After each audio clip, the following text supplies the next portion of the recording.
Hello, family. Thanks for joining me again. So this week we're going to talk about a very important topic, Easter Sunday or Resurrection Sunday.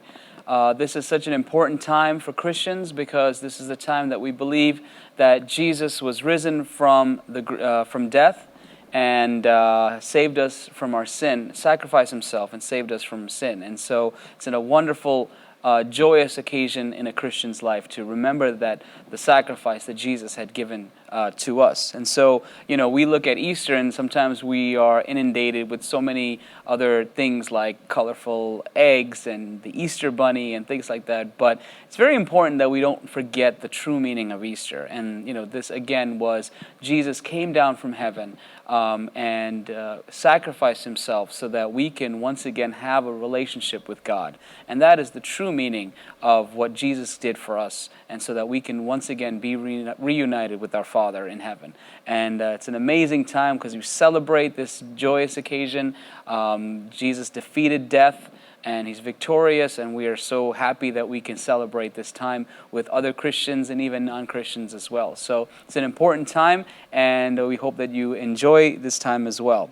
So when we look at a story in Luke chapter 24, it's an interesting story. This is when Jesus has risen from the dead, and he actually has not ascended to heaven yet. So he spent some time on earth and he showed himself to various disciples. So when you read Luke chapter 24, we see a really interesting interaction between Jesus and some disciples. And this is a road to Emmaus, and Jesus is walking alongside two disciples. And the disciples were very upset because of that they thought Jesus was dead. And so Jesus was walking with them, but they didn't recognize who Jesus was. And they were having an amazing conversation with Jesus. They didn't know who it was Jesus, but they were having a great conversation with him. They're talking about Scripture and all the different things. And so because they had such a good conversation, they invited Jesus, not knowing it was Jesus, to their home to spend more time, because they enjoyed that fellowship they were having with Jesus at this time.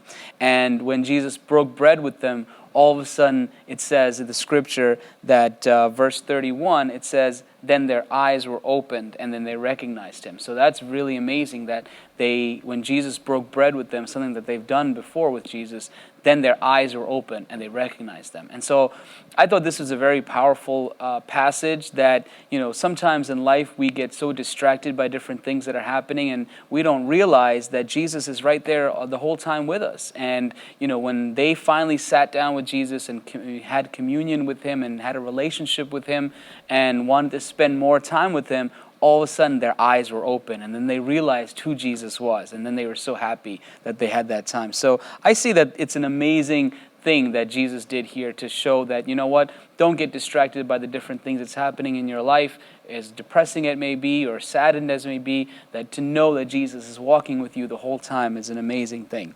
Even later on in verse 44, Luke chapter 24, verse 45, he said, Jesus appears to the rest of the disciples, and he says he opened their minds so they can understand the Scriptures. So when they were in a place of, listening to Jesus and accepting of who Jesus was, then Jesus opened their minds and really was able to reveal different things to them. So, it's an amazing thing when we sit in the presence of God and are accepting to what Jesus has to offer us, then he would open our eyes, open our hearts, open our minds, and reveal different things to us. So it's an amazing thing. Psalms 119 verse 8, chapter 119 verse 18 says, open my eyes that I might see wonderful things in your law. So we are asking God to open our eyes. So there's a lot of examples. I don't want to spend too much time on the different examples, but do some research and you'll see that this concept of opening our eyes is such an interesting concept that is a theme that we see throughout the Bible. When you read Genesis chapter 21 verse 19, the story of Hagar and Ishmael, Hagar is so upset that she thinks her son Ishmael is going to die, and she's crying and she's kind of like very upset. And at that time an angel appears, and it says in verse 19 that the angel opened her eyes and saw water there, and so in her time of despair, her eyes were opened. Another story that we see in Acts chapter 16, verse 14 and 15, we see that the story of Lydia, and she was a worshiper of God, and when Paul was preaching to her, because she was a worshiper of God, she was accepting of the message, and it said that God opened her heart to receive the word and to receive the message more. So when we come to a place of worship where we are accepting of God, then God will even open our eyes and open our hearts even more to really reveal such amazing things to us, So sometimes we go through so many different things in our life that, things become monotonous. We go through this routine. Sometimes when I'm not paying attention, I'll keep driving, and if I'm supposed to take an exit to go to my house, if I'm not paying attention or I'm listening to music, I get distracted, and because of a routine, I'm not paying attention, and so I miss my exit, Or sometimes we get distracted because we're so busy. There's been so many times where I'm so busy and I'm rushing and I'm looking for my wallet or my keys, and because I'm so distracted by being busy that I didn't realize that, maybe I'm holding my wallet or it's in my pocket the whole time. And so we get so distracted because our eyes are not open to obvious things. And so, and that happens because, a lot of times the devil looks to deceive, especially God's people. When we read 2 Corinthians chapter 4, verse 4, it says, "The God of this age has blinded the eyes of the unbelievers so that they cannot see the light of the gospel." And so, Jesus opened the eyes of his disciples because they were willing to be in his presence and be accepting of his word.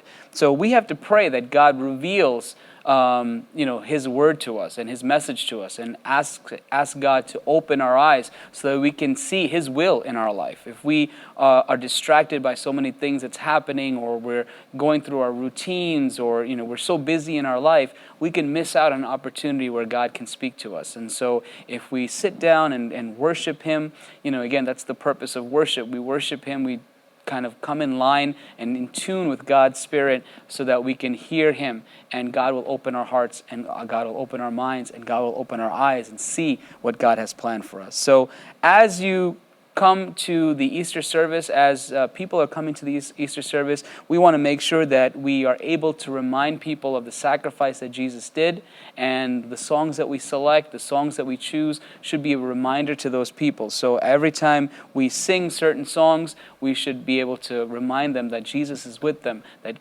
Jesus is alive, and he's walking with us right now, and so we should be able to ask him to open our eyes to receive his guidance and receive his will in our life so that we could go through our day and go through our life, okay? So I hope you enjoyed this word. So let's look at the reflection. How can your service speak to those that only attend church during special services like Easter? And what can God open our eyes to every day? So how can worship really help open our eyes? How can God help open our eyes through worship? And what can we do, especially for the Easter service? What can we do to help people to be in a place of worship, be in a presence of being in God's presence, and asking God to reveal himself to us, okay? So I hope you have a great discussion with each other, and I look forward to speaking with you again next week, all right? Thanks, and God bless.